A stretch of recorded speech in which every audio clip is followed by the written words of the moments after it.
All right, folks, look, I told you I promise you there'll be a string of chats with people I find interesting and I know you will find interesting. And I have a special guest this week, Mr. Keith Ross Nelson. Hello, good sir. Hello, how you doing, man? Not bad at all, good sir. You know what? Usually when I'm about to have somebody on, what I do is I go do a quick check around the internet. I want to see what the situation is, see what everybody's doing, see what the deal is. IRS record. Yeah, I was going to get to the pantsless. I was going to talk about your lack of pants later.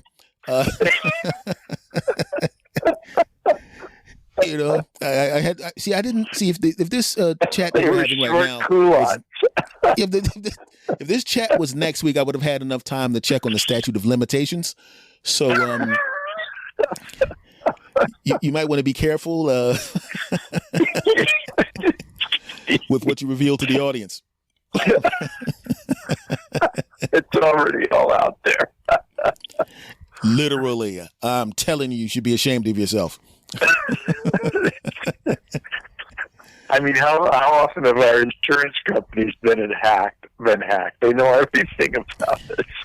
That is just the weirdest thing because, you know, I was just kind of you go online looking for something that you have no real serious interest in. You're just looking around out of curiosity, and I said, yeah, I have some friends that used to live in Las Vegas. I wonder what the houses cost out there.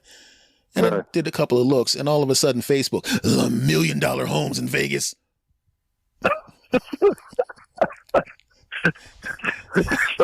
Suddenly they're selling to you. I'm like, I said, you guys are it's like way you get off. You get a whiff for chocolate, and the Girl Scouts are at your back door with the mint cookies. Yeah, it just won't stop. Yeah, it's pretty crazy. They know you too know much what? different. You know what's crazy? That's funny you should say this because my agent, Lene Dell, just invented, I don't know what you call it, invented or, because you have to do all the coding and stuff, but she's got now a search engine, like, you know, if you Google in a word, and tell me all about S. Anthony Thomas, Google, and boom, it pops up. Well, she's got a search engine now. You put it in, and it pops up the same thing, except here's the difference. It's privatized. So no one knows what you're searching for. No ad company can come after you. And she just literally got this up and running. And she's the first black woman to ever do this. So Google now is interested, I guess, in buying her out. I talked to her the other day. So I guess they're may potentially make her a rich woman. But anyway, if your listeners go to GOT, is it GOTT? Yeah, .con. I think it's GOTTCON.com. It'll pop. The search engine pops up, and they can like search for anything they want. And it's private, so pretty cool. And That's then, very cool. So you can go look for houses in Vegas, and then you're not going to be all of a sudden, hey, we're going to sell you $1 million home. You'll just have searched for it, and that'll be the end of it. You know, you won't see a bunch of crap up on Facebook like 10 seconds later. Because it's just so dumb. Because it's like, I can't afford crap like that. You know. But let's be honest. The taxes alone will kill you. Oh, geez. I'd have a problem with the HO, you know. You know, but the thing is, and let's be honest, we all know what the majority of people will be looking up with private search engines. Okay. Grab that Intel. Yeah, I was going to say, you want to borrow my laptop? No. No, I don't want my laptop out. I want my hand towels. And please move out from my neighborhood. I noticed you on the registry. Oh, hey, man, have you ever actually looked at the registry for where you live? I've done it in all three neighborhoods I've lived in, and that's a sobering thing. to look at, dude. Oh, You go, oh my God, how did we get? There's almost as many as them as there are us. yeah. I mean, you remember the game Pac-Man, right? Yeah. I lived in a neighborhood. When I looked up, the people, the register. It looked like the Pac-Man game. You know, like all the, and I'm not talking about the ghosts. All the little guys running around the board. Right. Because aren't they red or something? They're so yeah, red, it looks like the dots, little thing. Yeah, that's right. Oh God. My wife and I. The one I really remember is my wife and I. We got married in 2007. I was living with. I have a house in Lancaster, but we were like living in her apartment in Panorama City in LA, which is like it's LA, but it's like being LA. I don't know. It's not quite a suburb, but it's not a great neighborhood. So we were living there, and then we're getting ready to marry and then try to buy a house, which we did about 4 years later. But anyway, that's when I looked it up at her place, and it was just ridiculous. I was like, within the apartment, there was people. You know, it's like one thing you look at and you go, oh God dang, the guy's 6 houses down and the guy's three blocks away, and it's like, wait a minute, the complex I'm living in, there's people in the complex. You know, that would be really hilarious if you actually looked it up and it said, "Look behind you." Yeah, right. You might want to go to the next room and lock the bathroom door. Yeah, lock the rooms. He's in the house.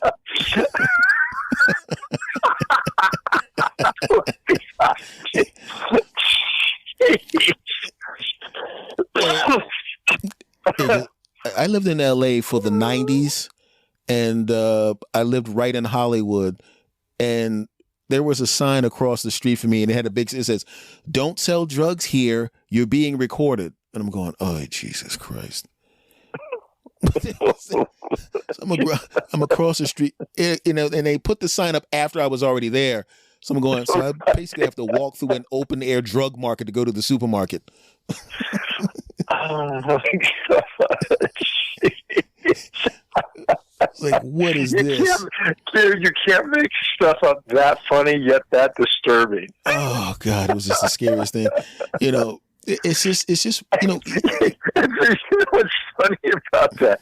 You know, it's one thing to walk out of Walmart and have somebody trying to sell you chocolate bars. Yeah. It's another thing to walk out of the store and have somebody trying to sell you meth.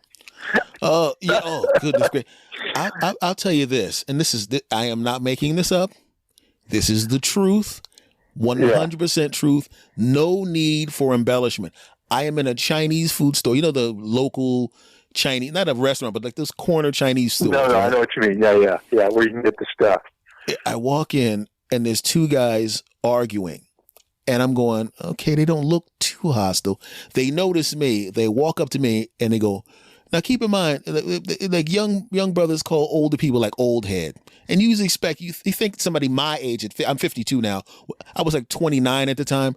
So I'm old head to them. They walk up to me and they go, yo man, let me ask you a question, man. We need your help, man. I'm like, oh God, okay. Oh no, they want you to be the, they both pull out guns. Okay. Oh my And I'm going, God. oh God, I'm getting robbed. And they go, whose gun is better, man? Oh no. Whose gun is better? You want to hold him? I'm like, no, I don't want to. And I said, listen, I think it's a tie because I'm not trying to piss either one of you off. Right? I was just going to say, if I say one gun is better, am I going to get shot with the other one? Fortunately for me, they both laughed hysterically. They both started laughing hysterically. Go, oh, hey, got jokes. Then they put the guns back in their waistbands and ordered a chicken. Oh my and I'm like, oh my God, what is this? That's so crazy. I was like, oh God. I'm thinking I'm about to get shot by two people. I'm like, I only got $40 on me. I'm going to get shot for $40? Yeah, at the Chinese place. I was like, oh man. But here's the good part about it, Keith.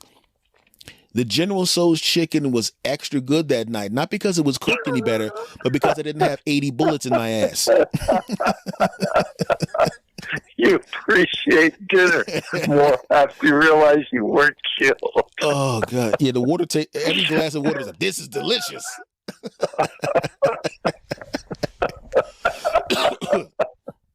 Now I want to talk about you, my friend. I got to get in. I have to hit this because this is a weird. Like I said, I was looking up you online, Right. and I'm looking at your social media. Right. And I didn't know whether this was a picture of you or not. You know, because sometimes people put up pictures that they just find interesting, or maybe it's someone else. I saw a dude doing a high jump. Oh yeah, that was you. That was me. Yeah, because I was a high jumper in college, and then I was a high jumper through the '80s. You know, in my prime, and then I started. What they have is like once you turn 30, you can do what's called masters. They have masters track and masters swimming. And then what happens is it goes in 5-year increments. So you do 30 to 34. Then when you turn 35, you do 35 to 39, and then 40 to 44, 45 to 49. So when I was 45, I actually broke the record in that age group. Whoa! So I held that record from 2000 to 2007. At 6'6", and then I won 2 nationals, outdoors, 1 indoors, and then I only went to the Worlds once in '98, and then I got second. Which really makes me mad to this day, because I lost on misses. Oh. I had one more miss than the other guy at a height lower. We tied it, whatever the height was, I think that a 6'6" or something, 40 to 44. And so he won, and I was so ticked. So, be that close, anyway, yeah. I was a pretty high jumper, like back in the 70s, in the 7-foot range and stuff. And you're in Pennsylvania, which is interesting because my teammate in college was a guy and he literally just died, like, I think 3 months ago. Ooh, sadly, sorry about that. At 65. Yeah, I really bummed out. He was a 7'4" high jumper, which I also did. But the thing about him was he was only 5'9". And at the time when he went 7'4", at that point, he held the world record for height differential. In other words, the height between how tall he was and how high the bar was. He had the best jump. And then right after he graduated, there was a guy named Franklin Jacobs, who also lived back east, who's only 5'6", I think, and he went like 7'7". He ended up going 7'7". But Ronnie Livers also was the best triple jumper in the world at the time. So, and then right after he graduated, he was in a swimming pool accident where he dove in a pool and hit his head on the cement. He was paralyzed for 2 years. They told him he'd never walk again. Somehow he got better, was able to walk again, and then still came back and triple jumped and was like top 5 in the world for a couple of years. Ooh. Yeah. So anyway, that was to add on to my story. I thought that was an interesting story. What's interesting here is the fact that I'm 5'8" and I can't jump over Jack. But you look like a big dude in your picture. Yeah, you look like a stocky dude. Weightlifting does not help with high jumping. Yeah, but I wouldn't want to get hit by you probably. Yeah, especially if I see the last slice of pizza, it's over for you. Put it down. Yeah. Put it That's like back down. Yeah. Damn it. Yeah, we're back into the gun conversation. Which piece is the better piece? Whichever one you want. I'll take the second piece. Where did you because there's certain things, athletics, entertainment, things that take that ridiculous singular focus that people that aren't practitioners just don't understand. And so people don't just casually jump into high jumping and track and field. Right. So how did that start? What's fun? This is crazy because I started doing Kung Fu 11 and a half years ago, 2010. and our sensei at our school is a premier grandmaster. I don't know. There's not too many of those guys in the world. I mean, there's quite a few grandmasters, but there's not too many premier. Anyway, so I'm the only one that gets away with cracking jokes in class because he was a really good tennis player. He also plays the clarinet, and then of course he's a grandmaster. So when he found out I did comedy, and then somebody in class, I don't know, found out about the high jump because I didn't even bring it up. So then they told him that. So he kind of lets me get away with more in there than everybody else. But yeah, it's interesting what you just brought up, because the most important thing probably in Kung Fu is being relaxed, being halfway between relaxed and tense. There's like a middle ground there. When you fight, you don't want to be tense, but you don't want to be totally relaxed, but yet you want to be totally focused. What made you actually become a Kung Fu practitioner? A martial artist? I always wanted to do it, but I was always busy doing other stuff, and I kept putting it off. And then I was like, man, I don't want to pick the wrong dojo, because some dojos are like, all of them have you sign the waiver and stuff, but some are like almost like full contact, and then some are more. I actually got lucky because I read this one. I looked this one up online. I looked some up, and then the more I read about that one, I'm like, I'm going to try that one. And I called him on the phone, and a lady, which happened to be his wife, I think she's the highest ranked woman in the world. She's a 7th degree master, and she's a woman. And I said, I'm going to try this one. I went over there, and it was just like a perfect fit because it was real mellow, and we never go full contact. But yet, the guys that are in there that are masters and way up are totally qualified to fight. So, that really worked for me, and it's like it literally changed my life. I would say that, and then marrying the woman I'm married to right now, who's my second wife, were the two things that just like turned me from probably a little bit of a crazy person into like I don't know, I'm still crazy, but you're never going to be not crazy, but there's that saying. If it's one thing to dress up as Napoleon, it's another thing if you actually think you're Napoleon.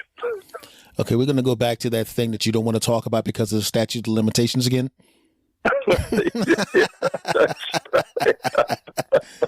Running around in the bottomless Napoleon outfit. We just not supposed to discuss that until at least 6 more weeks. Yeah. So, she, that was like, I've mellowed out I've mellowed out a lot. And the thing about Kung Fu, you go in there, you go, I'm going to learn how to fight. I'm going to learn to do this. And then the more you do it, the less you ever want to get in a fight. And the more patience you have, because especially the forms, we have what we call like animal techniques, and then we have forms. And forms are kind of like animal techniques connected to each other. So when you do it, it looks like a little dance almost, because it's one thing to the next thing, and each form takes you probably 45 seconds to a minute to do. Whereas an animal technique is kind of like 1 or 2 moves that you do, and it's like less than probably 2 seconds. It's similar to karate or kempo when they have their kata. Yeah, they're the same thing. Yeah, and they you got to do them every day. And I'm in our I'm trying to think of the word. At our school we have 30 forms, and we have 74 animals, which you have to do on each side of your body. So it's technically 148 animals. But to know the whole system, there's 30 forms, and then there's another 10. They're different. I can't remember what we call them, but they're different forms. But there's total there's 40, and I'm up to like 34. So you're a black belt. Yeah, 3rd degree right now. Okay, yeah. You know, Yeah. you said 11 years and you started rattling off the forms and I was like, this sounds like a black belt. Yeah. So, dude, you know what's crazy?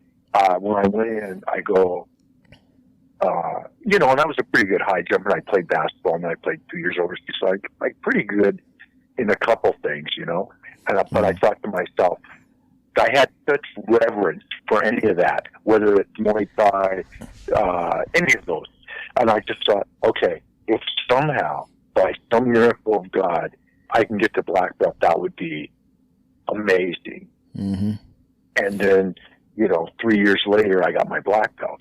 And I was just like, the only reason I just arrived at third was I just kept going. It was because you brought up that whole thing about the focus and needing. So that whole saying, half of life is just showing up, is really true in this, because if you just show up and keep going, you'll get somewhere. I wanted to ask you this because I know to get to the black belt, it usually takes 3 to 6 years, depending on the martial art. But I also know that in some cases, to go from first degree to second degree, sometimes it's not just learning the forms, but it's also sometimes look, you have to take at least 2 years, no matter how much you remember. Right. So our system is like this: you have to attend to even test, like to get to black belt. You have to be in 2 out of every 3 classes for those 3 years. Mm-hmm. To get to second degree, then you got same thing. You got to be in 2 of every 3 classes for 2 years. And then it took me longer because I was doing comedy. I was missing classes. So it took me, I think when I got second, it was at 6 and a 6.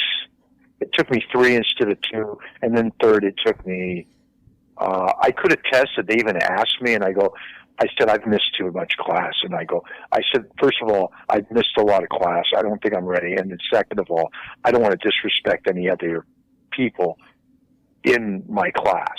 Mm-hmm. So I think at 10, that's when I got the third degree.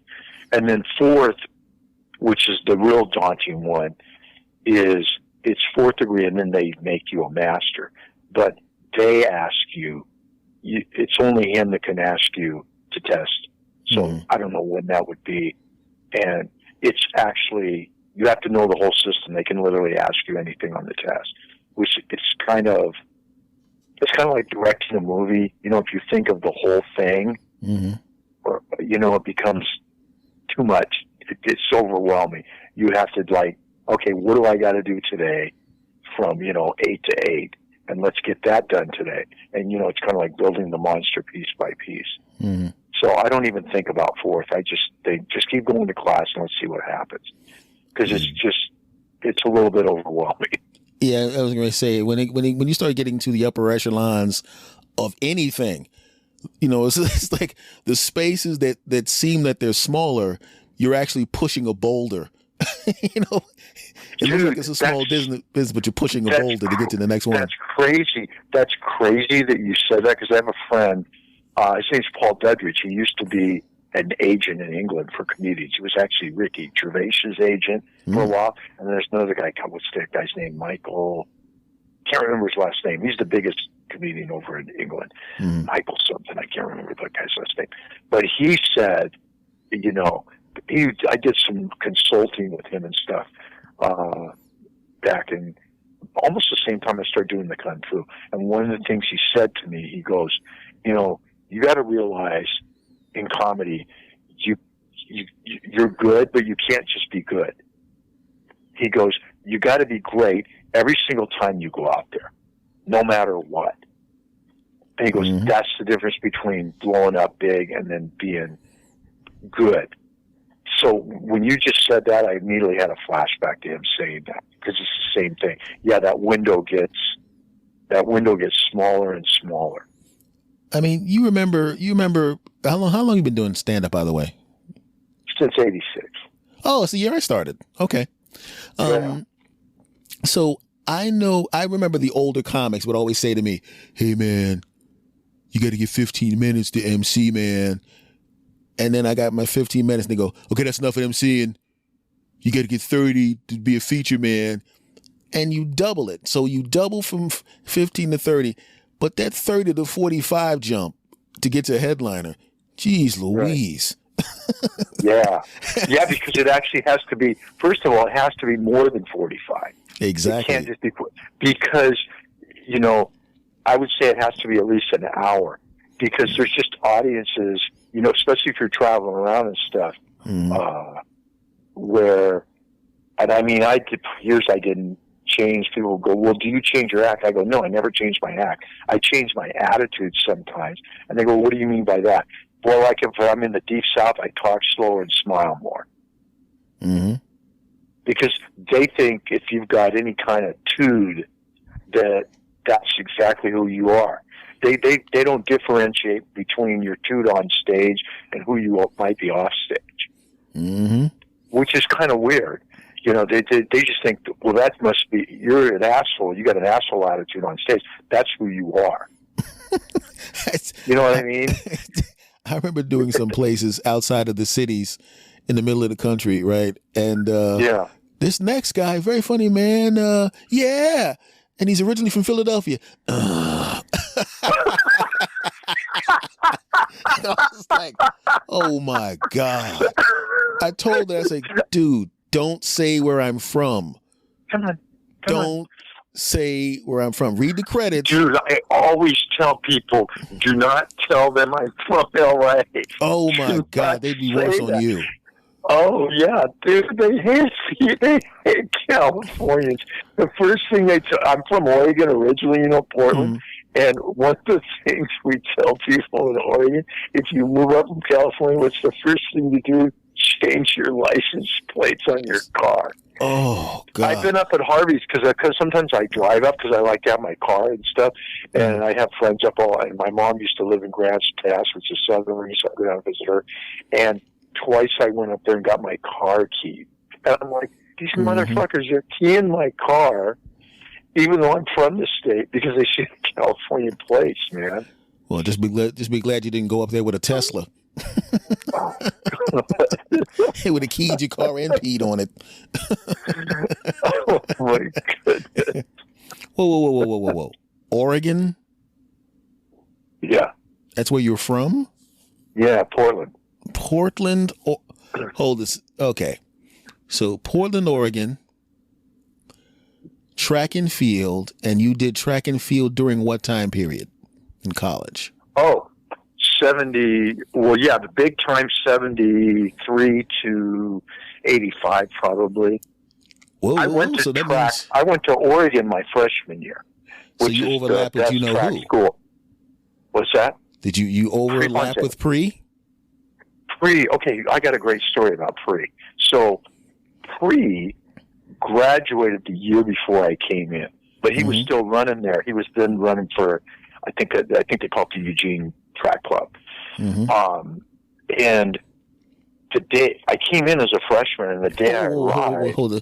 Let me stop you for a second. I keep forgetting. 33% of my audience is in the 18 to 25 so we got to tell them who Prefontaine is. Exactly. Okay, so Prefontaine. So Steve Prefontaine, Google it. If you're listening to this on the phone, you can Google it. Steve Prefontaine, to this day, is the greatest American distance runner that ever lived. He, at one point, and I'm pretty sure that what I'm saying is right, but you can look it up. At one point, he held every American record from 1 mile up to 10,000 meters. He held them all. He held the mile, 2,000, 3,000, 5,000, 10,000. He had the American record in all of those. And the thing about Pre is his whole thing was he would just go out. He hated pace. He hated games. His thing was he was going to run hard from the outset and then just run you into the ground. So if you beat him, like you're one of these guys, like in track a lot of times there's called, I can't remember what it calls. It's like what you do with a car on the back of a truck. There's a word for it. Drifting, yes. So like especially like in the mile and the 800, there's a lot of guys that drift. What they do is they run up the crack of your butt in the middle of your back, and they stay close. If you stay right on somebody's back, just close enough to where you can get to where you're almost touching them, but not so close to where their stride would hit you when they come. That's how guys get spiked, by the way. They run too close up to the next guy. But anyway, what guys will do, especially in an 800 or a mile, they'll run right up the middle of that backside, and it literally takes 7% less energy running to run right behind somebody than to be the front runner. So, in other words, if you're first place and you run the whole meet in first place, you're using up 7% more energy than the guy that's drifting off the back of you, and the people drifting off the back of him and him. Because if you've ever watched a mile or an 800, it's all in bunches, you know? Mm-hmm. Well, this guy didn't. His whole thing was, well, that's a chicken shit way of running. So his thing was, I'm just going out front, and I'm just going to run as hard as I can, and you're going to have to. He didn't give a shit about the 7%. So anyway, when he was 24, there was a meet in Eugene, and that was my sophomore year. And I think they call it the Twilight meet now, but they also have a Prefontaine meet. But it's usually in the last week of April or first week of May. Anyway, that meet, I jumped in, even though I'd already transferred. They let me come up and jump, which was kind of nice. He broke the record, I think, in the 5,000 that night, the American record. Went to a party, and then on the way home, went around the curve too fast, and he was driving an MGB, which I'll get to that story in a minute. He flipped the car, and the car crushed him, and he died. So he only made it to one Olympics, and he was only, I think, 20 when he went that time. So the next one was coming up, and of course he would have been, I think he would have been 26 when the next one was coming up. But he would have been in his prime and a favorite to win the 5 and the 10. Mm-hmm. So it was kind of like, as good as he was, he didn't get all of his potential. But, it's like James Dean died too soon or whatever you want to call it. Mm-hmm. But my freshman year, when he had just graduated and he was still running, I came up to school and we're walking over by MacArthur Court, and I saw him, and one of my friends introduced me to him, and I saw him climbing in the car, and I go, "Oh, he's got an MGB." My dad has an MGB because my dad had the same color. It was a yellow MGB Triumph, those little sports cars. And I said, "Dude, you got to get a roll bar for that, because if you ever flip that, you're going to get crushed." And being pre, of course, he kind of poop-pawed it with his hand. He goes, "Ah." Yeah, and then got in the car and drove off. And then sure enough, like a year and a half later, that's exactly what happened. Yeah. And that's funny, because I've hardly told that story to anybody, because I figure most people, if you tell that story to them, they'll go, "Oh, you're making that up. That's bullshit. You're just trying to throw shade on what happened to him or something." But it's a true story. It's a crazy story, man. Yeah, that must have been really, really weird when you found out. It was pretty weird. Yeah, the next day, right after the meet, I woke up, and then I went outside and I was getting coffee somewhere, and people were talking about it. I go, "What are you guys talking about?" And they go, "Pre died last night." I go, "What are you talking about?" He was in the meet. And they go, "Yeah, he flipped his car last night." And then of course they made 2 movies about it. Which the best one, by the way, is Without Limits. It's a great movie. Tom Cruise actually produced it. He was going to actually play Pre, and then they thought he was too old, and they went with the guy, Billy Crudup, actually played Pre in the movie. Yeah, I saw both Prefontaine movies. That one included. Yeah, I saw both of them. Yeah. And here's another crazy thing that I kick myself every day. That was the first year they came out with Nikes, and they were making them on Bowerman's waffle iron. The rubber, they were burning, melting the rubber and then peeling it off and then cutting them off and putting them on the bottom of the shoes. So when I was a freshman, they came in, they gave you 2 pair of jogging shoes and they gave you 2 pair of high jump shoes for the season. So I got one of the first pair of waffles to do my, stride work on the track on and stuff. No idea that Nike was going to turn into what they did. Of course. They were still selling these out of the back of their car and stuff. And I kicked myself that I didn't save those waffle shoes, Yeah, those things, right? Oh, geez. Yeah, it probably cost $16 back then. It'd probably be worth like $50,000 now. Yeah, I would think so, because I mean, I got a pair of Jordan Olympians, the 92s, and I think I got those for free from Nike, and I think they're now worth $1,300. Yeah, that is. I mean, but who would have thought that Nike would become the gigantic, dominant, Yeah. Who sees that? They were the first ones to go to the. You know how they did? Because at the time, Puma and Adidas were 1-2. And here's an interesting thing that most people don't know: Puma and Adidas, the owners of the company at that time, it's probably still true, were brothers. And I can't remember if it was Adidas or Puma which came first, but whichever it was, they were at the same company, and then a fight went down, and they split off, and then the other shoe company, whichever one was next, became that company. So they built the guy that left built his factory right across from the other factory on the Rhine River in Germany. So literally Puma and Adidas look right across the river from each other, and the brothers hate themselves. And so they were 1-2 at the time.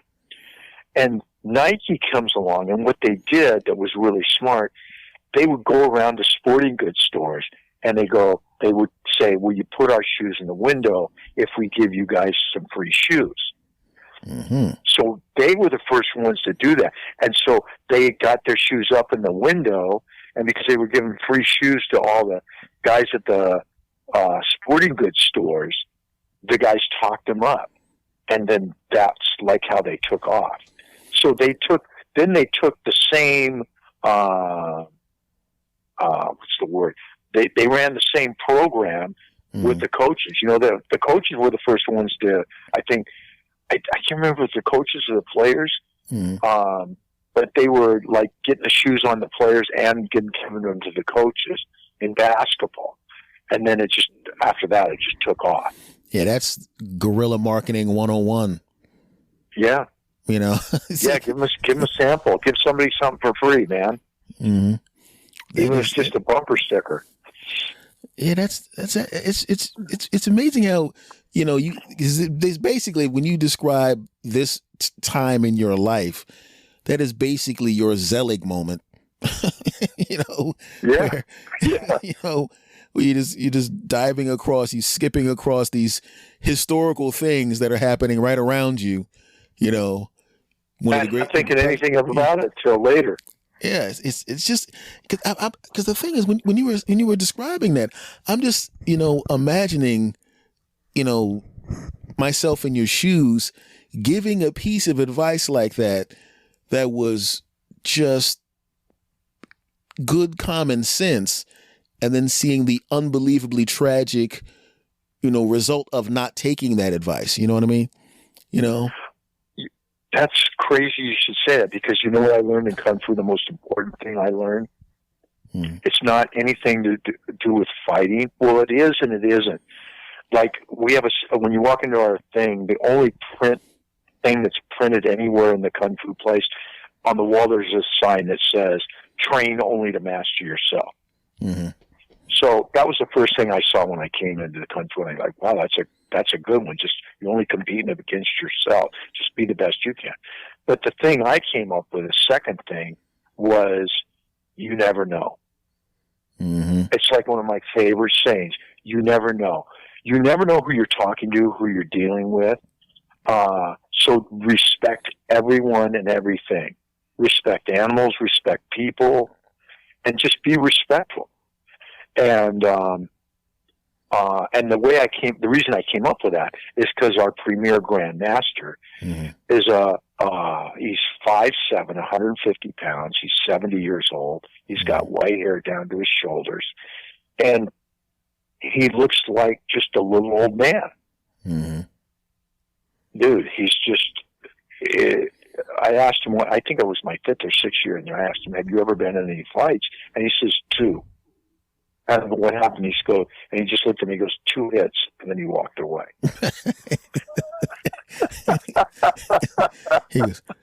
And I know, dude, I know it's true because he's hit me with backhands in the chest once or twice, just showing me something with maybe 30% of what he did. And dude, he left a mark on my chest. Yes. So I can't even matter. I can't imagine getting hit in a bad spot by that guy with G, you know? Yeah, it's at full velocity. See, the thing I used to find this very, very funny. I'm a big fan. I watch mixed martial arts. I watch the UFC. Right. And I'm sitting at a house. I'm watching it with a bunch of guys, and people keep forgetting. Like when you watch two NBA players or two football players or two mixed martial arts artists against each other, specifically boxing and mixed martial arts, they're going, man, I would have thrown a punch there. And I'm going, yeah, but you have to understand, if he makes a mistake, you know, he gets hit by a trained killer in the face whose reflexes are 3 times faster than yours. Right. It's a puzzle with penalties. You know? Here's what's crazy. We're always told to do the forms, you know, really slow. Everything we do slow. Because from slowness comes speed, from softness comes strength, blah, blah, blah. And so very rarely do I do anything fast. But a couple times I've done it just kind of out of curiosity, you know. And the first time I did it, I think I already become with like a second degree. And it was just one where it's kind of hard to explain, but it's a backhand with my left, and then you spin, where you turn your hips and then throw a right. And then you go the other way, backhand with the right, and then throw with your left. And I just wanted to see how fast I was. And dude, I was stunned. I was like, and I went to Master Bear and I go, I can't believe how. And he goes, yeah, that's from just doing it slow. You've done it so many times now. And what's really crazy is the backhand followed by the right. When you do it slow, it's just 1, 2, right? But when you do it fast, it's just 1. It's like you do it and you go, and you show it to somebody. I've shown it to a couple of my friends, and then they just go, holy shit. I go, yeah, that's what it does. So then once you're that fast, you say to yourself, I don't want to run into somebody that can do what I can do like that. That's younger and stronger than me. So then it just becomes better not to fight at all. In fact, we have a saying, if you get in a conversation with somebody and you see them settle in like you settle in, you know, that thing where you kind of you lower yourself slightly and then turn yourself sideways, he goes, just bow to the guy and walk away. Because nothing good's going to happen. And here's another thing I tell people. I said, remember this. If you get in a fight, anybody, anywhere, there's cameras everywhere now. The cops are going to show up. If anybody drops your name, okay, or they can figure out who you are by the camera, they're going to come, you're going to get arrested. Now, let's say, for instance, that guy was a total ass, and everything he did, and you were in the right. Okay, you're still going to get arrested. You're going to have to get a lawyer. You don't want to get a public defender. You want to get a lawyer, which a lawyer is going to be $1,000 just to talk to them. And I know this because my last fight was 2005, and it cost me $4,500. It cost me $3,000 to bail out, $1,000 for the lawyer, and $1,000 to fix the window on my car that this idiot knocked out of my car. That's what got me in the fight. And I spent a day in jail. I was totally in the right. He ended up spending 6 months in jail, but it still cost me $4,500. And here's the scariest thing, and this was a lesson. The cops charged me with felony assault because I had kicked the guy in the balls with my foot. And here's where the lawyer said, well, what kind of shoe were you wearing? I said, well, it was a Nike. He goes, well, that's not going to stick. It has to be a regular shoe or hard toe. But here's the crazy thing. If I'd had a public defender, I might not have gotten off.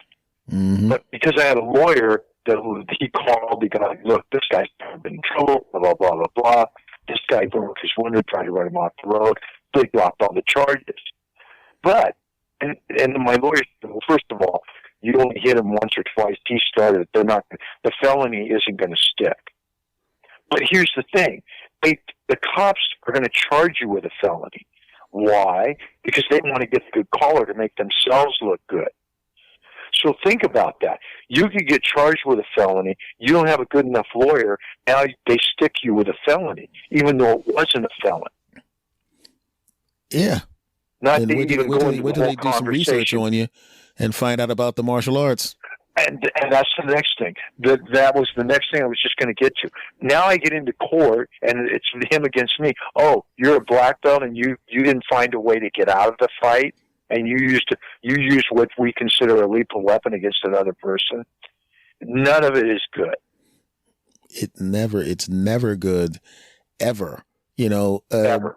So it's amazing what people make dumb decisions. You take a 3-second decision, right? And the next thing you know, your life, man. You're like, what the hell? I didn't mean to hit him in the throat. It's like, right. Reverse knife hand to the throat. And dude, that's the next conversation. Because if they're bigger than me, then I even want to get. There's even less reason to get in a fight, because now my choices are really. First of all, the bigger the person are, the less options you have. Mm-hmm. Number one. Two, if they hit me once at my age, they're probably going to kill me or knock me out.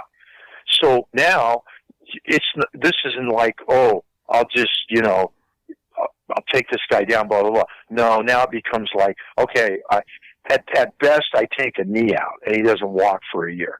Mm-hmm. But more than likely now it's back of the head or the larynx.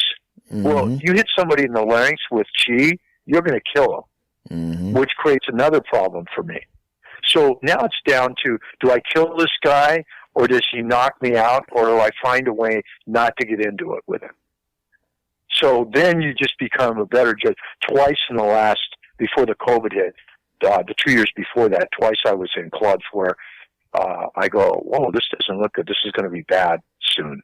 And I just got up and went to my room, Sure enough, the next day they call me, dude, you missed it. Da, da, da. No, I didn't miss anything. I knew it was coming, so I left. Yeah, I know the feeling. I know the feeling. I can smell it coming myself. I can smell it coming. Yeah. And then there's the whole conversation.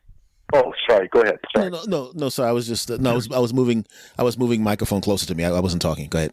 Oh, the last part of this conversation is this. I don't want to deal with cops. I've dealt with and I'm white, and I'm saying this now. I've had 2 cops. One put a gun at my head out on the road, and another one put a gun in my head. They basically said the same thing.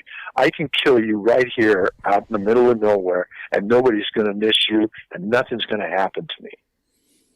Well, let me give you a heads up, Keith. I've had that happen quite a few times. Dude, I'm not. I sadly. You know what I'm saying. I hate to say what I'm going to say next. Mm-hmm. Sadly, I know you're telling me the truth. Yeah, and we're talking in the dozens. Dude, I have my wife. I'll bring my wife into this conversation. My wife is Filipino, and she's from the Philippines. And she was in politics over there for 20 years before she came here. She was the youngest vice governor in the history of the Philippines at 24. And then she was the head writer in the Senate for 7 years and wrote speeches for Aquino in the 90s. And so she grew up under Marcos. Her dad was put in prison for 1 year by Marcos. So to her, she doesn't, I don't want to say she doesn't understand it, but she doesn't get what all the, why I get, I'll get up in the morning, the first thing I do is I drink my coffee, take care of our 30 freaking cats, and then I do my kung fu. But when I'm reading my paper in the morning, and I see this stuff, and then I get all worked up, and my wife goes, why do you get so worked up with it every day? And I go, because they're humans, and if they, it isn't happening, obviously, to us like it is to you. But I said, when they do it to that person, they do it to all of us. And I said, and it's wrong, and it's got to stop. So, and even some of my black friends, because they tell me, you got to calm down. You can't get so upset about it. Mm-hmm. Because there's nothing, the only thing, I even would ask, well, what can I do about this? Because it was just upsetting to me so much. And friends I have out here, like, I don't know if you know these guys, there's comedian friends I have, Ty Barnett and Vargas Mason.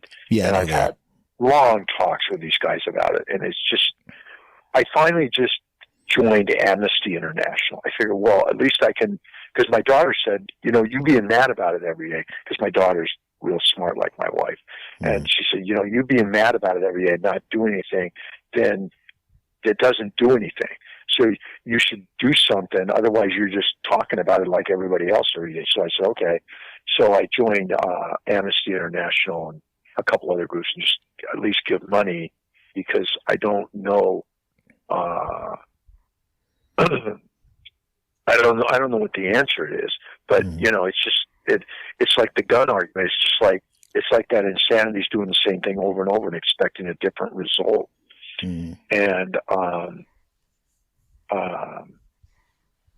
I guess my friend, another comic, Buddy Lewis, told me, which was, because I said, well, what do you think? Because I don't know what to do. He goes, you just have to keep fighting for it politically, and like a sculpture, getting the pieces out, do it through legislation piece by piece. But I don't know, because it seems now it's got, to me, it's gotten, I don't know if it's got, I don't know, you probably, for me, it's probably better for me to listen to you than for me to talk, because it seems like it's gotten worse, but maybe that's just because media is more onto it now. I mean, because people like to say, well, it's gotten worse under Trump, but then my daughter says no, and I kind of agree with her. She says, it's always been this bad. It's just now, with him giving people permission, people are more open about it. Pretty They're much. not as sneaky about it, maybe. Yeah, I mean, they're acting exactly the same way, but just that now, it's like if someone does something horrible and then they kind of slink away or very slyly do something horrible. Yeah. It's like, I'm about to do something horrible. Do the horrible thing. See how horrible it was? That's what's happening right now. Because I'm actually getting pulled over less now. Obviously, I'm 52, so I don't get pulled over that often at all now. But when I lived in LA, and this is, once again, not an exaggeration, this actually happened. Hollywood Boulevard, I'm coming back from seeing my girlfriend. I'm in a good mood because, well, how can I put this politely? I just had lots of sex. So, I'm in a good mood. I'm driving. You're as relaxed as you're going to be. You're damn right. So I'm driving, and I don't drive fast like that. Even when I was in my 20s, I had a new car. I didn't drive fast. I got pulled over at one corner, like Hollywood and Vine. And you guys taking too long, being overly aggressive. But I'm by the time you're in your 20s, it's like, this is not my first rodeo. I'm not giving this guy anything to play off of. I'm not escalating anything. So I'm very calmly, no expression change. The modulation of my voice is just very normal. And he's trying to antagonize me. I'm not buying into it. And he goes, all right, just get out of here. I go, okay, officer. I drive to the next corner. Woo! Get pulled over by another. No. A different car. Dude, you got to be fucking kidding me. And I'm now 100 yards from my house. So I'm sitting there going, Hold on. Let me just...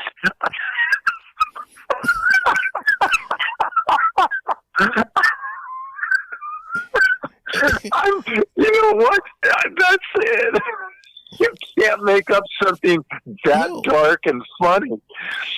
Oh my goodness gracious! Okay, the ironic thing was, if I was actually speeding, which I was accused of, which I didn't do, if I was driving as fast as the other officer said I was, I would have made it home before the other officer saw me.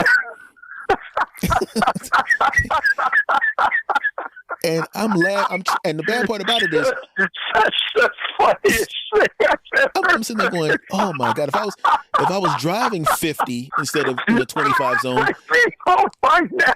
the second guy wouldn't have seen to it. come in my apartment and shoot me. Yeah, it's like, geez, Louise. And back then, man, goodness gracious, when you get pulled over, human beings are creatures of habit. And just like anything else, if something happens, that's how you become good in comedy. That's how you get a black belt in martial arts. That's how you win championships in track and field, repetition. So when I lived in LA, I had police officers pull guns on me so many times. I shouldn't laugh about this, but I'm looking at them, and I remember they got the guns out. Are we going to check your back end? All right, go ahead. And they're looking at me like, why is he so calm? And in my head, I'm going, oh my God, you are the sixth person this month that's done this. If you're going to shoot me, you're going to shoot me. They're bullets.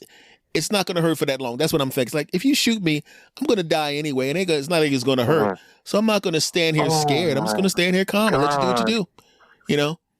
And, my goodness. Yeah. And I didn't say that to them. I'm not an idiot. No. Right. know? But that's what I was thinking. It's like, look, if you're going to shoot me, I already know you're going to shoot me like 15 times. So it's not like I'm going to be alive like 3 to 5 minutes. So whatever.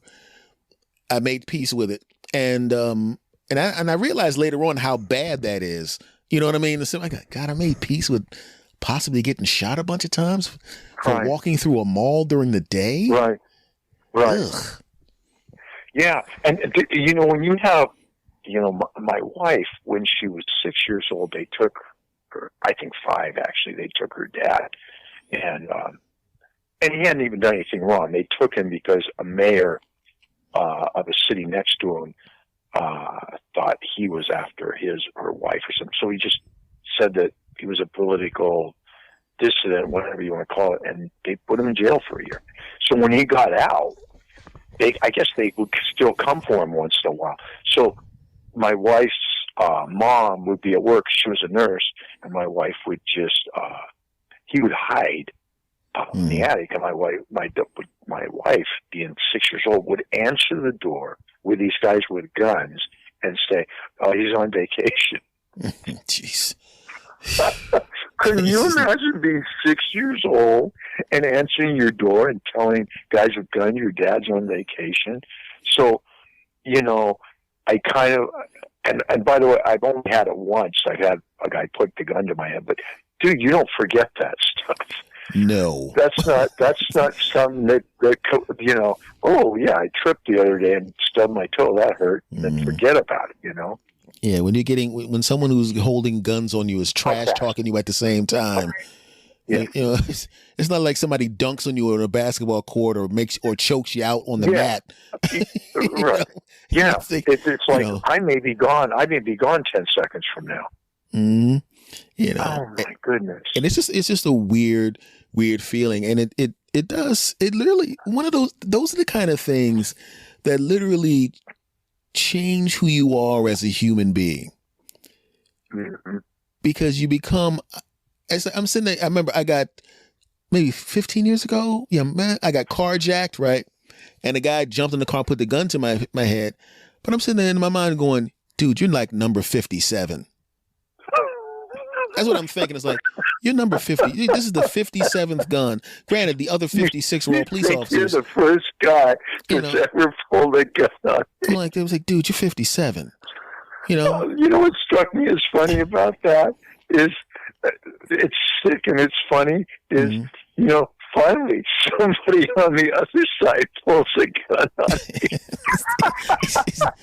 It was the dumbest thing in the world. And I just calmly got out of the car and walked away. Like, take it. He goes, because I guess he was expecting me to go, and I'm going, dude, you got the gun to my head. I'm not going to feel anything. Yeah.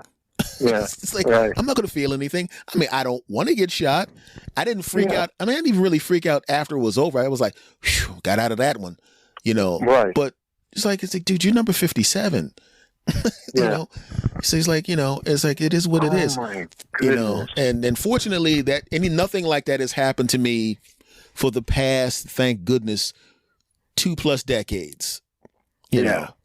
I mean, I got pulled over for stupid crap, but the police officers usually, I was in the car with my uncle who's passed since, but he was in the 70s. I was in my 40s at the time.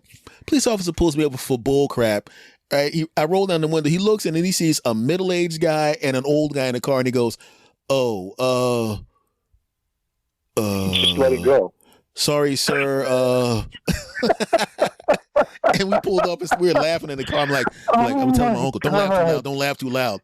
Because we were laughing he thought it was like some young guys in a car cruising. It was like, no, it was a middle-aged guy and an old dude going to Rite Aid to get him some medicine. That's all it was. You know what's funny? When you're, the whole thing is you're old enough to get your license. I'm going to be 16, so I'm getting my license. For a black man, I'm old enough to let the cuffs go. Let it go. It's okay. It's just the weirdest thing when you look at things from a different angle. You know what I mean? It's just like, oh my God. Because it's like you have to give the young ones that are going to start to drive. You got to give them what they have to do. You have to basically, like your fathers and your uncles all pull you to the side. Listen, I'm telling you right now, you are going to get pulled over. There's no maybe. Yeah. It's going to happen. Right. This is what you do, and, when my nephew started driving, I pulled him as soon as one was getting his license. I said, listen, I'm telling you now, you're going to get pulled over, even if you didn't do anything, and you need to do this, this, this, this, and this, and you should be okay. And, everybody has to have that talk. You know what I'm saying? Like if you, go ahead. No. Go ahead. I'm sorry. Go ahead. Finish. If your wife was black, right, you would have to have that talk with your child. Right. She would be sitting. She's going, listen, when this kid turns 16 and 17, this is what we're going to have to sit him or her down. And we're going to have to say, when you get pulled over, you need to do this, this, this, this, and this every single time. Every single time. No exceptions, no changes, and you should be okay. And that's the reality, because it's like whenever I have a young relative, okay, hey, Uncle S, hey, come here. This, and people don't understand, but it's the reality of life, my friend. Until things get better, this, and this. Do that, you should be fine. For the most part, because it is. I mean, how many times a window's been rolled down and a gun came right in, and I'm like, I didn't do a rolling stop. What's wrong? What's going on? Oh, we thought you were somebody else. Sorry, sir. And then they, God. Oh man, that's the situation. But the thing is it happened to me so often. Everybody I know so often. But the thing is, because I didn't get shot and I didn't get beaten up, it's not on the news. You only hear about the times when somebody gets shot and beaten up. That makes news. But the 50s, no, God, how many times did I get pulled over in my life? Yes. I mean, I've been pulled over hundreds of times, but I'm talking about where it was like antagonistic. Yeah, just dozens. Yeah, several dozen. Wow, that's so insane. Yeah. And once again, I had the script, this. And even, they're like, yeah, all right, just get out of here, and then you go. And the whole trick is end the contact, end it as quickly as possible, end it, But when I think about it, the overwhelming majority of times I've been in contact with police other than that was pleasant. So it's only been like 25% of the times where it's been unpleasant. Granted, those 20% of the times you could get killed, but the 5% of the time it was just, hey, what's going on? Or somebody else. One guy pulled me over for something I actually did, which the carpet got stuck on the accelerator and I couldn't stop the car, and I did go through the stop sign. So he comes up to me and I had the wrong registration. I had my uncle's registration, and I wasn't, because I was driving his car and I forgot to put mine back. So I had the wrong registration, and I ran the red light. I'm sorry, the stop sign. Guy comes up to the car and he goes, bah, bah, bah, bah, bah, bah, bah, bah. He says, Mr. Thomas, this isn't the registration for this car. I said, oh, you mean the 93 Mercury? He goes, Oh yeah, I said, hey, that's my uncle's car. And I said my uncle's name, address, phone number. He goes back. He comes back. He goes, here you go, Mr. Thomas. Just do me a favor. Just make sure you get that carpet from under the thing there. And no, you're not going to get a ticket. Don't worry about it. Just be careful next time. And that was it. No antagonism, just a professional police officer doing his job. And that's, if everybody does that, if you take the way it should always be. Yeah, so usually you get that. But you remember, it's like when I got pulled over and nobody did anything to me or attacked me or anything or didn't put guns in my head, you almost forget that. Yeah. But you don't forget the guns in the face. Oh, no. No, you don't. When they pull me over, I roll my window down immediately and put my hands out. And sometimes they come up and they go, do you have a gun in the car? I go, no. Then why are your hands out the window? I said, because I want you to see my hands. I don't even do them in the 10 and 2. I say, I got a cousin that's a police officer back in New Jersey. I don't mess with the police. And then when they say, well, can I see your license and registration? Then I go, it's in the glove compartment. I'm going to reach with my right hand to get it right now. Is that okay? Mm-hmm. And I almost always then never have a problem. But after the gun to the head of Utah, I'm not. Don't put I don't information in the glove compartment. Oh. Ever. So where do you keep yours? Right in the center section next to the shifter. Oh, wow. And then you already have it out as soon as he pulls you over. By the time, when he pulls me over, police officer hits me with that. I turn on my flashers. I roll down my driver and passenger side window. My license and registration is already in my hand. One hand is on the window, kind of hanging out. And the other hand already has my license and registration in my hand, ready to hand it to him. There you go. Wow. You never, first of all, you don't reach for anything ever, even if you tell them, don't do it ever. 2, it's like, if you have something in your hand and it drops out of your hand, like if you happen to have a pencil or something, let it drop. Yeah. Do not. I've trained myself not to reflexively grab for something. That's so crazy. You just don't do it. Wow. Well, I learned something today. I learned what you do to keep yourself alive, sadly, and I learned how I'm going to do it from now on. If you don't think you forget it, the repertoire. Yeah, if you don't think you forget it, you can just take your, like, if you have like a little inner flap to your wallet, maybe like a little flap, put all of that information inside of it and clip it to your visor. Yeah, there you go. That's what I told him. I have a nephew in Texas. I was like, look, take all that shit out of your wallet, clip it to the damn visor. You're a 6-foot dude with dreadlocks. Okay? Clip it to the visor. Yeah. But I had to talk with him a million times. He knows what to do. He's got it down pat. But it's just a weird thing. It's a weird thing. Oh my God. But we're all alive and unshot and beaten, so we're good. Because he's pushing 30, so he's got it mastered. I'm 52, and I don't even have to think about it anymore. I just know exactly what to do. I was in the car with a friend of mine in L.A. He's like a blonde white guy. I said, "Watch this." He goes, "What are you talking about?" I said, "Just watch this. He's gonna light the lights up in 5, 4, 3. Woo! Click.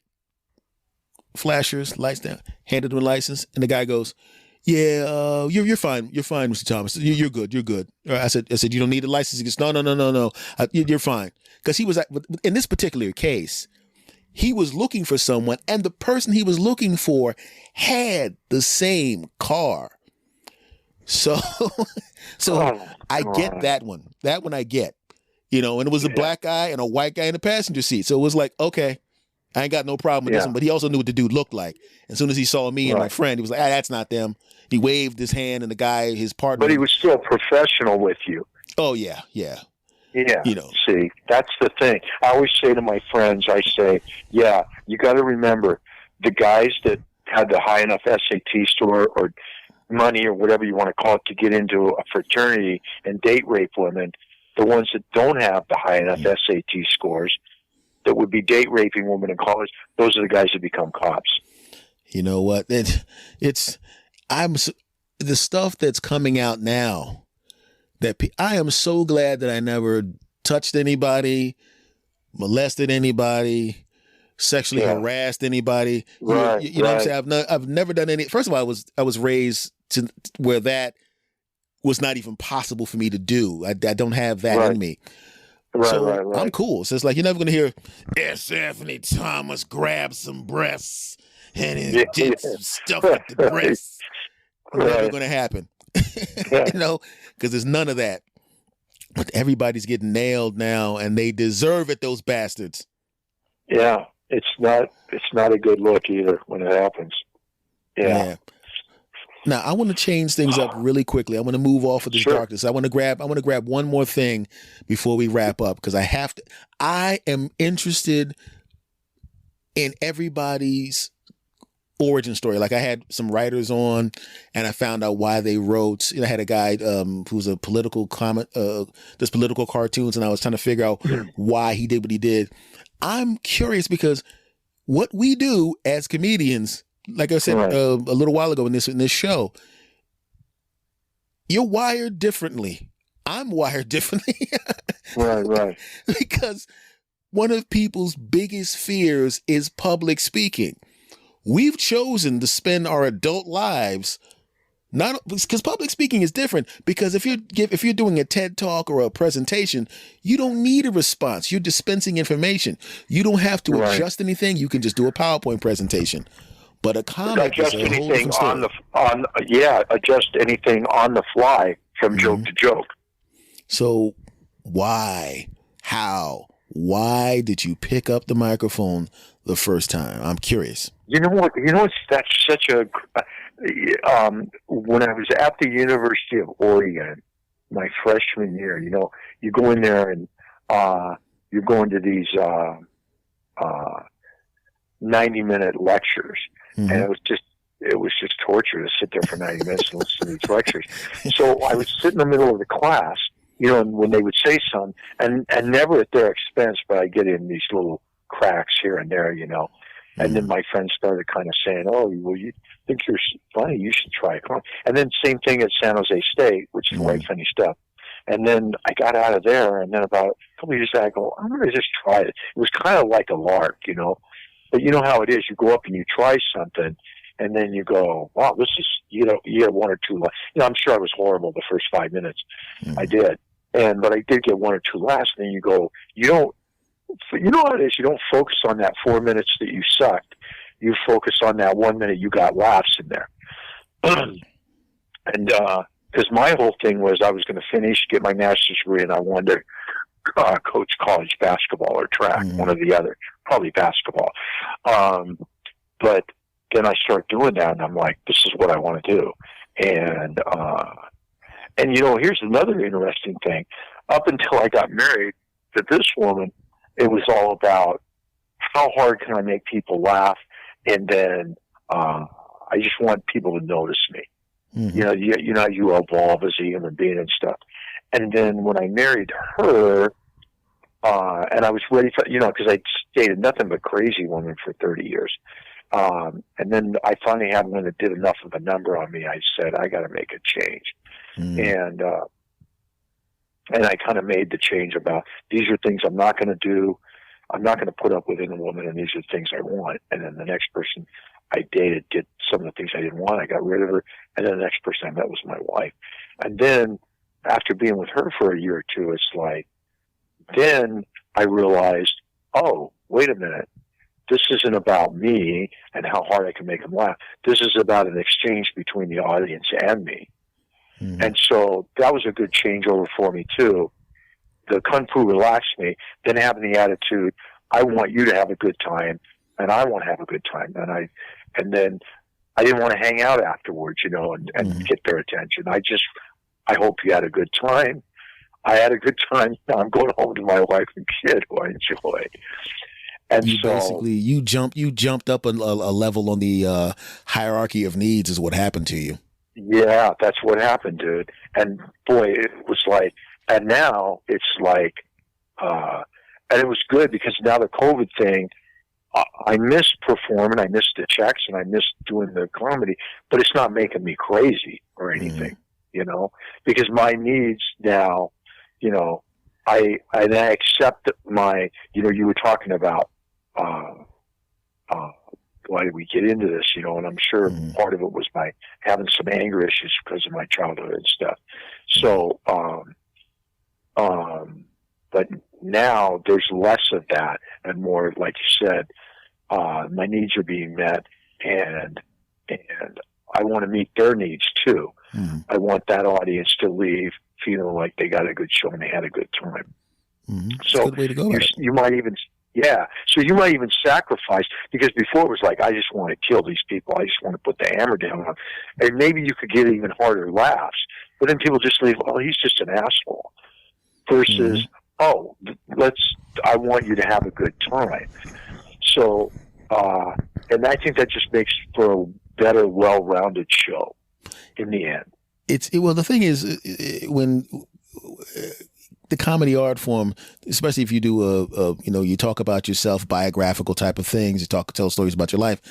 As we evolve as human beings, if the act is that attached to who we are, the act actually just takes the ride and evolves as well, and it's a weird thing to see, because I remember something that someone said to me, sometimes a booker, and I'm sure you've experienced this, a booker, when they're trying to, when you're doing really, really well and people are all saying good stuff about you, they try to knock you down, the same way an athlete would negotiate the contract after hitting 50 home runs, and they try to knock you down and insult you.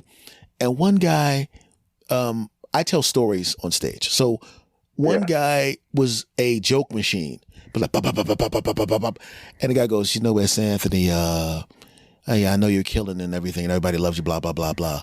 But this guy, he's getting more laughs per minute than you are. Do you know that, right? Right. And I said, okay. I said, do me a favor. Tell me 3 of his jokes. You saw him last night. Tell me 3 of his jokes. Oh, there's where you got him. He couldn't remember. Said, now, tell me a joke I did 3 years ago. I'll give you the premise. And I gave him just a little nugget of the premise. And he started laughing because he remembered the bit. And I said, I did that bit 3 acts ago. Right? You still remember it. You still want to try that last per minute crap when you remember some stuff I said almost 4 years ago, but you couldn't remember what this guy said last night, and you're using him as a negotiating tactic? And then he shut up and wrote the check. That's one of the best stories I've ever heard about comedy. I normally don't do that to people, but I was fine with never working there again when he pulled that. And I said, since I have nothing to lose here, I'm going to do what you didn't want to do on stage, and what I don't do on stage, because I do not hammer people. I never do. I've never done that. I learned that at 17 too. There was this fat guy in the audience with his girlfriend. Obviously the first date.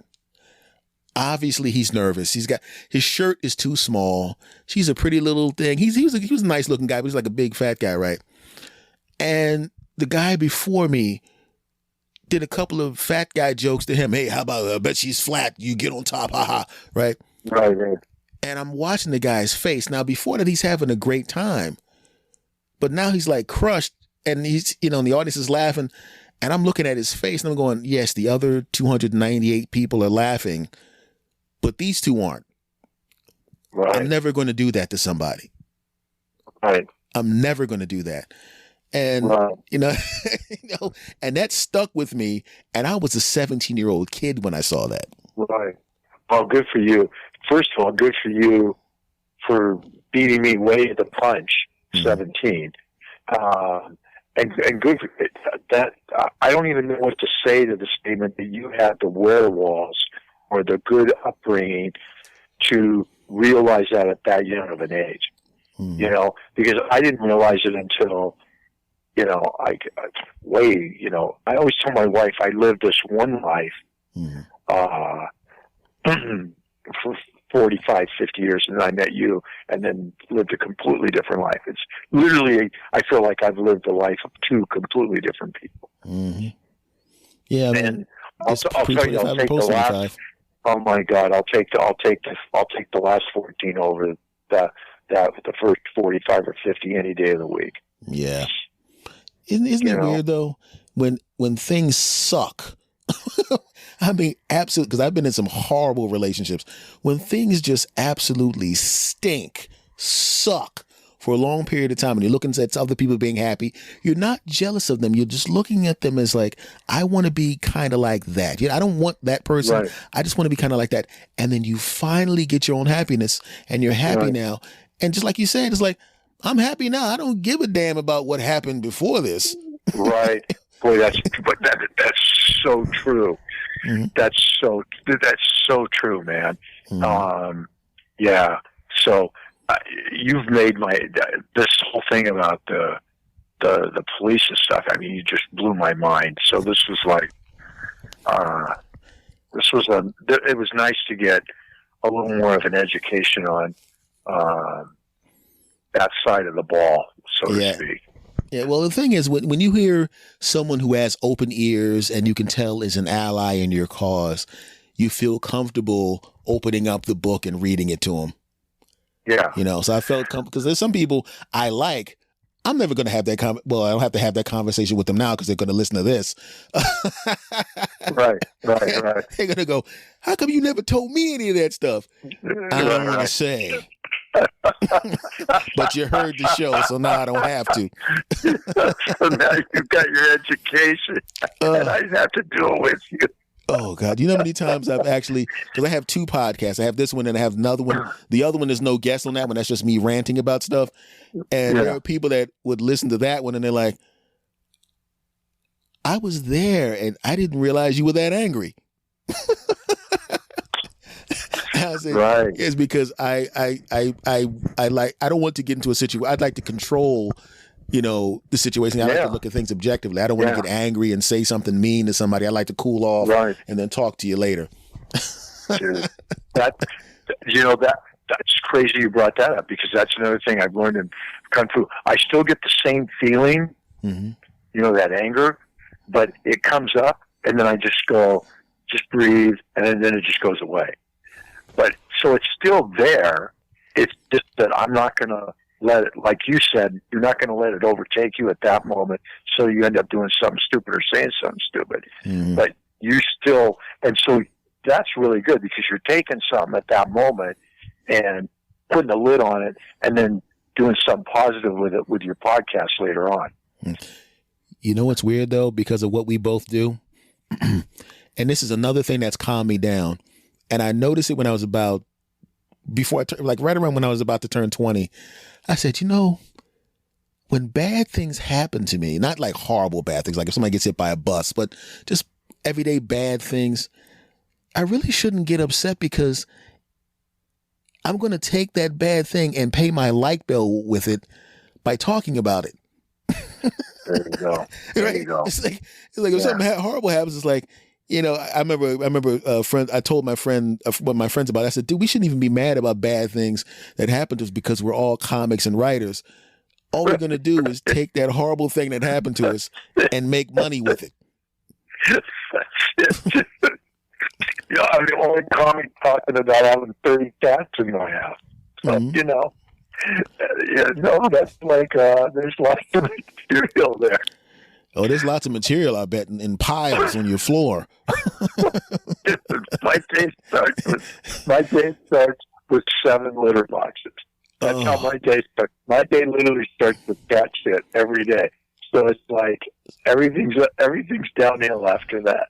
So they're your cats. You're not you're adopting them, or you're holding them for someone else to adopt them. I can't tell you the whole thing because my wife would kill me. But okay, no, stop right there. Nope. If you're going to say something, then get murdered. No, it's okay. She's a nurse. She's a really good person. She cannot say. We live in horse property in Canoga Park here in California. That's what, and people just move and leave their animals, and she can't say no. And so she, it started off as 5 or 6, and then a couple of them got. Then I spent 2 years trapping cats outside and getting them fixed. But by the time I had them all fixed, then we're where we're at. So I do a joke in my where I say basically the inside of our house is the United States. The front door is the port of entry. I'm trying to keep them out. My wife's fighting for letting them in. Yeah, all I'm going to say is this. I've had places where there were two cats in the house. Right. It was a girlfriend. She had a cat. Her cat, like me, first More the than cat her. hated my guts. Right. 2 weeks later, that cat loved me so much it made her angry.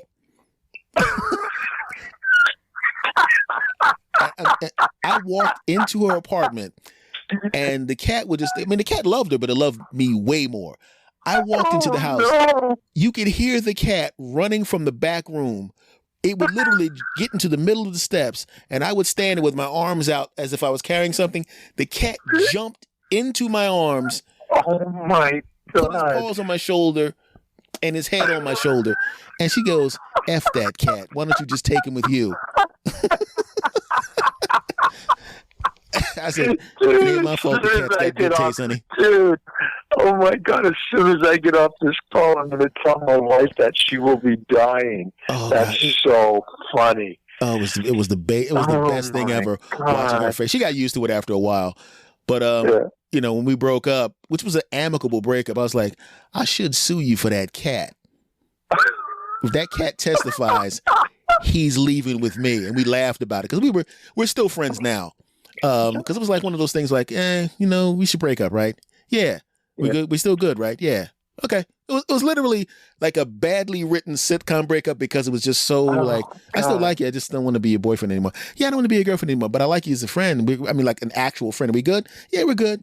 Oh, okay. You want to? Yeah. Okay. You want to go get something to eat? Yeah, sure. And that was it. My God. And that was the only one that was like that, by the way. Now, Keith, before we go, and more than anything, I want to thank you for coming on, my friend. I want to thank you for coming on, man. Seriously. I just want to say one thing. One, may your world be filled with even-tempered cats who all learned how to use the toilet. And may your show that I watched, I saw it on YouTube with Jimmy. Oh, yeah. Good stuff. May you continue on with success, my friend. Oh, thank you very much. Thanks a lot for having me. I really, really appreciate it. I'm a big fan of yours, so I appreciate you letting me come in and spend some time with you and your fans, and I hope they enjoyed it. Oh, trust me, they did. They did. Trust me. Thank you, my brother. I will continue to harass you on Facebook like we harass each other on Facebook. There you go, man. Thanks a lot, man. Okay, take care, my brother. You too. Bye. Bye.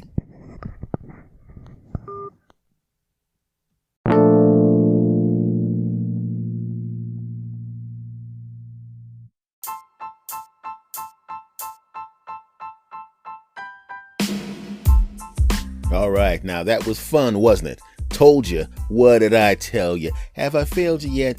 No. Will I fail you? Also no. Thanks again for all your support. Much love to everybody, and I'll see you again next time. Take care.